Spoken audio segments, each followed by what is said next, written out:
So I'm kind of distantly just following the guys that own Fieldcraft and a dude named mikeglover. It's one of these kind of like, I kind of seen him on the Joe Rogan podcast a long time ago briefly. What really intrigued me about his earlier story was he was wrongly arrested for some bullshit that his wife fabricated at the time, and he was put in jail and like charged with all kinds of ridiculous shit because I can completely fucking identify with a woman lying and making up a bunch of bullshit like my ex-girlfriend did when she said that I fucking beat her up and da-da-da-da-da and I raped her and all this crazy shit and called the fucking sheriff's department and, wasn't able to, the cops, the police know, when they show up somewhere, when the person is, being assaulted or being fucking abused and stuff. But, that's what they do, So, like, just here, I just remember following his thing. So the company that he's with, Fieldcraft, I believe that's the name of it, is kind of like I want to say, I don't really know because I don't really like the other dudes in the company that much. They seem like a bunch of fucking tool bags. They're like the dudes that they seem like a bunch of fucking wannabe jiu-jitsu guys with beards and stupid tattoos, and I don't know, they just seem like a bunch of dorks, which they rightfully are after this. So something happened recently. Like, the dude should have, whatever your personal thing is with him, they look at it like, they stood by him and he should have left his wife and XYZ and the family and, which is really, it's when you got kids, it's a very fucking I don't know, I don't have kids, but it's a very difficult situation to make, and it's not your decision whether he needs to make it, it's not his fucking girlfriend. Come on. It's not his girlfriend or like some bitch he's banging, it's like, it's his wife and they have a child and they have a house and blah, blah, blah, blah. But yeah, she's obviously got some mental health issues. I don't know if they're blaming it on postpartum depression or whatever, or she's just a fucking crazy psycho bitch, which is probably the case. But she recently got him arrested for child abuse, and it's just one count. And it doesn't take much today to get arrested by the police, being a man when a woman calls, you know what I mean? Like, you can pretty much count on going to fucking jail. I've had friends that I've known for a fact, their girlfriends have, hit themselves with, inanimate objects or scratched themselves or even fucking tried choking themselves. In all my years of fucking meeting crazy people, I've had people tell me some crazy stories.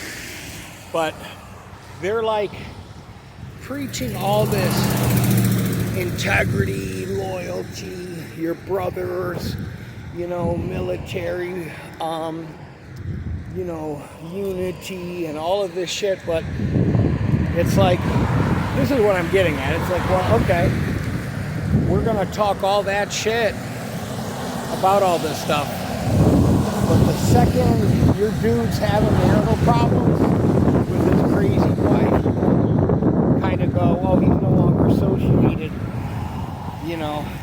because, it looks bad for their brand. So honesty and loyalty and integrity and standing by somebody that we know the dude didn't abuse his fucking kids. Pretty much, you know what I mean? No one in the company or no one online thinks the guy, but who really knows what's going on? So my thing is, and the one guy has a dorky podcast, it's very hard to fucking watch, called Valhalla. Valhalla's one of these places where you go when you die and it's just a big ass party like Vikings and shit. I don't know, it's just this overcompensation of fucking testosterone and beards and fucking stupid Sailor Jerry tattoos and ex-police officers and, just dudes that want to fucking just get shooting stuff, you know what I mean? survivalists and whatever, but it's like, you know, you can do whatever you want with your time and your business and all that shit. But don't come at me with all this military bullshit and all this. Like I said on my Indeed wall and some other things. I'm so tired of fucking words being put on a wall as words to live by, because if they're not words to live by, they're just fucking words stenciled on a wall and they mean absolutely nothing. You know what I mean? It's like the Bible. It means absolutely nothing if you have that thing on your nightstand and it ain't out and there ain't a pen and there ain't a bookmark in it. So I don't know any of you guys or girls that watch my channel that might, probably not, because I'm kind of on the periphery of this stuff. I'm not trying to make a huge video about it or whatever. I'm just so tired of these fucking dorks that overcompensate, you know, like, I don't know, I'm so tired of like the sheriff of Baghdad, John McVie, just a fucking disgusting. Well, you know, when I was a kid, man, military dudes, especially the real heroes of this country, they weren't out looking for like fame. They weren't trying to be like Clint Eastwood. You know what I mean? And I don't have lipstick on. This is chapstick. My lips are fucked up from the wind. I'm not ready to transition just yet. I know I got my little pink earbuds in. You know, anyways, I was watching a thing with John McVie. He just happened to pop up. And the guy is such a fucking bullshit artist. He's trying to say that he has Saddam Hussein's sweater and he's selling it to a guy. Well, I hate to tell you that that's definitely not Saddam Hussein's sweater that you're buying. And he like filmed the whole video of, oh yeah, man, I'm out here wearing Saddam's sweater for the last time, man, eating tacos. Here's me drinking them. I mean, dude's a fucking cringe artist.